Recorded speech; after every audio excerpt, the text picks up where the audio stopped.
Crochê, histórias e teorias sobre a origem desse antiquíssimo artesanato. Conheça alguma coisa sobre as várias teorias e versões que existem sobre a origem do crochê. Descubra um pouco da história do crochê, um artesanato muito antigo, da época dos nossos ancestrais. A palavra crochê é derivada do francês crochette, que significa gancho, e é assim que se costuma chamar a técnica de tecer no Brasil, nos Estados Unidos, na França, na Bélgica, na Itália e nos países de língua hispânica. Por outro lado, a habilidade é conhecida como Aken na Holanda, Aikling na Dinamarca, Ekling na Noruega e Virkning na Suécia. Já a origem da técnica é meio nebulosa. O crochê tem uma origem incerta. Outras formas de trabalhos manuais, como o tricô e o bordado, podem ser datados muito para trás no tempo, graças a achados arqueológicos, fontes escritas e representações pictóricas de vários tipos. Mas ninguém sabe ao certo quando e onde o crochê teve o seu início. São muitas as teorias e versões existentes. Vamos ver a seguir muitos fatos e curiosidades que envolvem esse tradicional modo de tecer.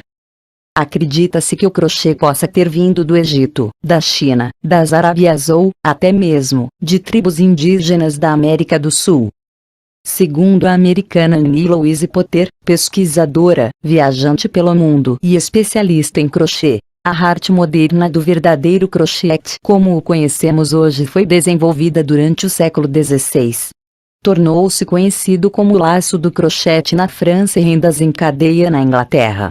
E, em 1916, Walter Edmund Roth visitou descendentes de índios na Guiana e encontrou exemplos de verdadeiras peças de crochete. Outra escritora e pesquisadora, a dinamarquesa Alice Paludan, que limita sua busca pelas origens do crochete na Europa, coloca-nos diante de três teorias interessantes. Primeiro teoria, o crochê teve sua origem na Arábia, propagou-se ao leste para o Tibete e ao oeste para a Espanha, de onde seguiu as rotas comerciais árabes para outros países mediterrâneos. Segundo teoria, os primeiros indícios de crochê vieram da América do Sul, onde teria sido constatado que uma tribo primitiva usava adornos de crochê em ritos de puberdade. Terceiro teoria, os primeiros exemplos conhecidos de trabalhos em crochê vieram da China, onde foram encontrados bonecos tridimensionais trabalhados em crochete. Mas, diz Paludan, que a verdade é que não há nenhuma evidência convincente de qual é a idade da arte do crochê ou de onde ela veio. Era impossível encontrar evidências de crochê na Europa antes de 1800. Um grande número de fontes afirma que o crochê teria sido conhecido, por volta dos anos 1500 na Itália, sob o nome de trabalho de freira ou laço da freira, onde teria sido trabalhado por freiras nos têxteis da igreja, diz ela. Em suas pesquisas apareceram exemplos de várias rendas e de uma espécie de laço de fita, muitos dos quais foram preservados, mas todas as indicações são de que o crochê não era conhecido na Itália há tanto tempo, como o século XVI, sob qualquer nome que fosse. Entretanto, é a própria pesquisadora dinamarquesa Alice Paludan que nos traz uma das teorias mais convincentes até hoje. Tambor dá à luz o crochê. A pesquisa dela, descrita no livro Crochete, Histoire et Technique, 1995, sugere que o crochê, provavelmente, desenvolveu-se mais diretamente do bordado chinês, uma forma muito antiga de bordados conhecido na Turquia, Índia, Pérsia e África do Norte, que atingiu a Europa por volta de 1700, ensinado por freiras, e era chamado de tambourin, do francês tambour. Nesta técnica, um tecido de fundo é esticado sobre uma armação, bastidor. O fio a ser trabalho é posicionado por baixo do tecido. Uma agulha finíssima com um gancho na ponta é inserida de cima para baixo e um laço do fio de trabalho é elaborado através do tecido. O gancho da agulha, ainda com o laço, é inserido então um pouco mais longe, entrelaçando-se com outra alça e formando a trama de uma renda delicada. No final do século XVIII e início do século XIX, o tambor evoluiu para o que os franceses chamavam crochete noir, quando o tecido do fundo foi rejeitado e o ponto trabalhado sobre si próprio, sem a ajuda do bastidor. Estava começando a aparecer o crochê na Europa no início dos anos 1800. Foi a artesã Eleanor Riego de La Brancardière que deu grande impulso nessa arte. Ela era conhecida por sua capacidade de tomar projetos de rendas de bilros antigos e transformá-los em receitas de crochê que poderiam ser facilmente duplicadas. Ela publicou muitos livros para que milhões de mulheres pudessem começar a copiar seus projetos.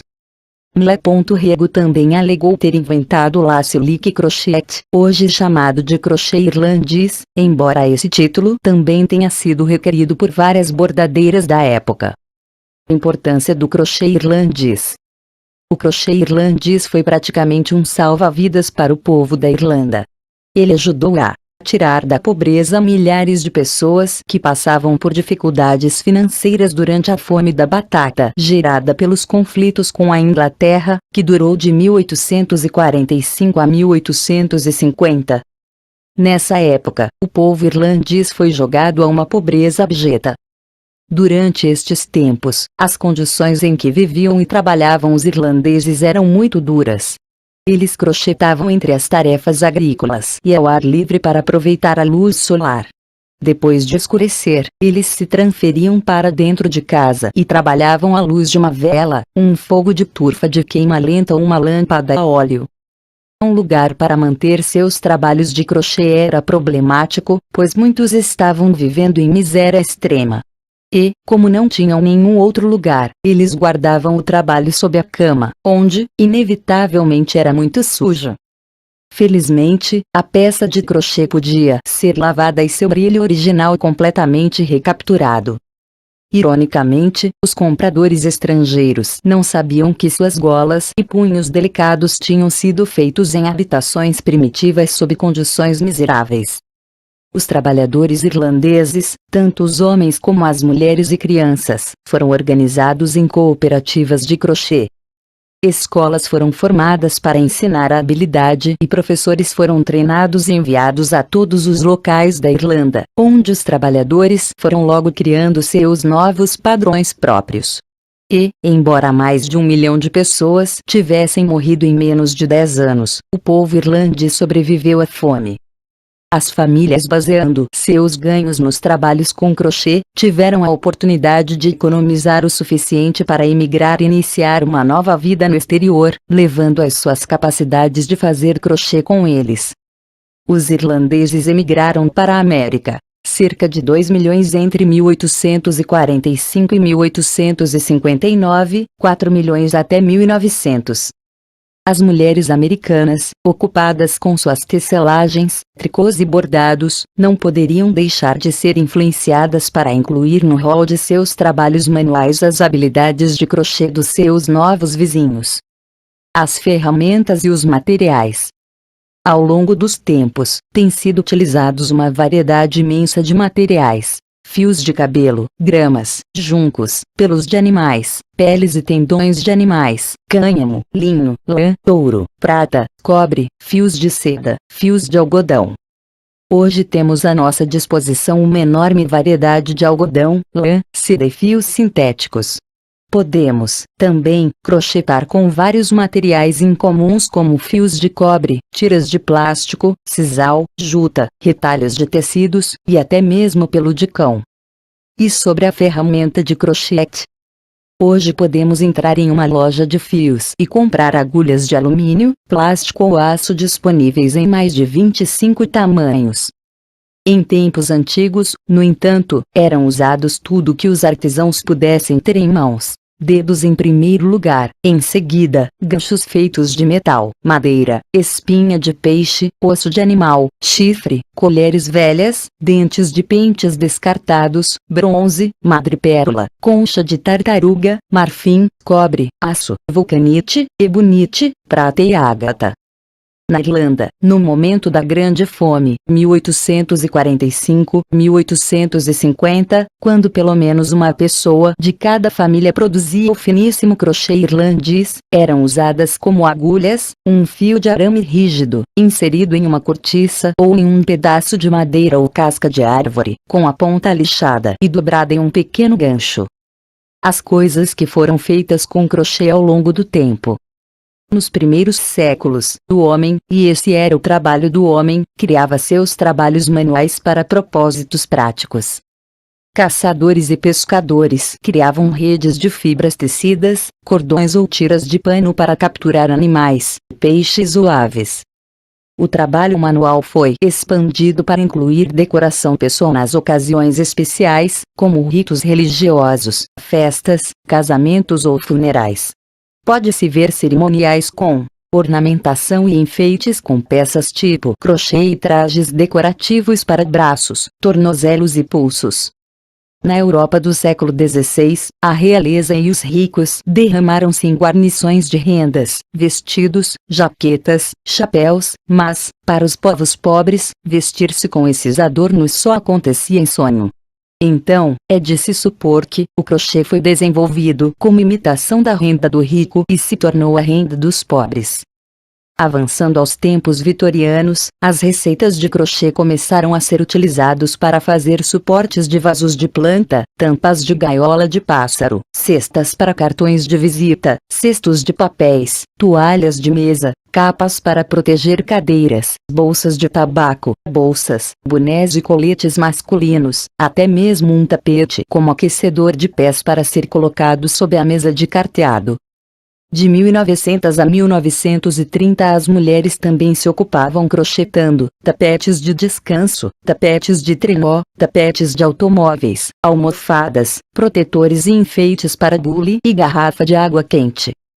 Foi durante este tempo que o suporte aparador de copos e panelas fez sua primeira aparição e se tornou um dos principais produtos do repertório das crocheteiras. Agora, é claro, vale tudo.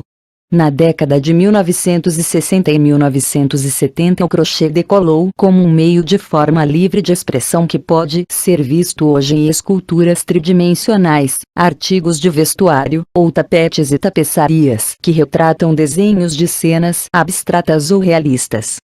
Técnicas de ontem e de hoje. É interessante comparar os métodos de crochetar do passado com os que usamos hoje.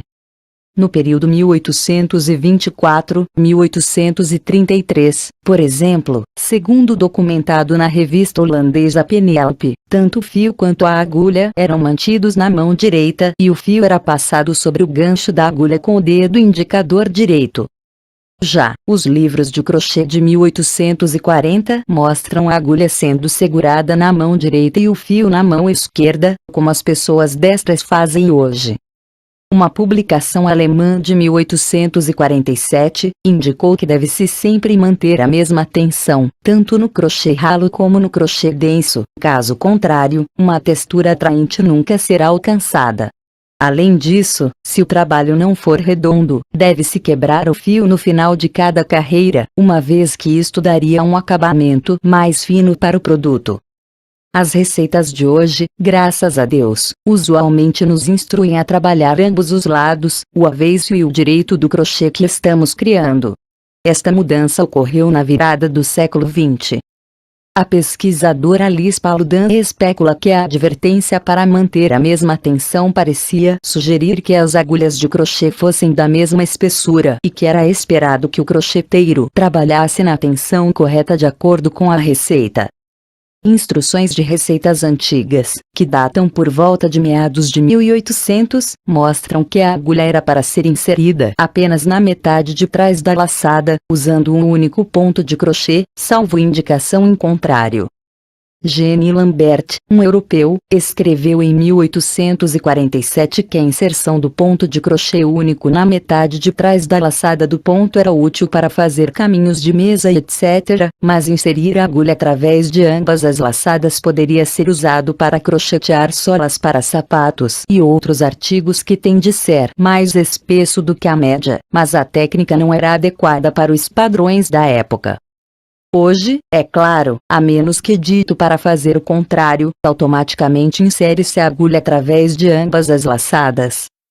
Fontes: 1. A Living Mystery, The International Art History of Crochet, Annie Louise Potter, Alja Publishing International, 1990. 2. Crochet History Technique, Liz Paludan, Interweave Press, 1995. 3. History of Crochet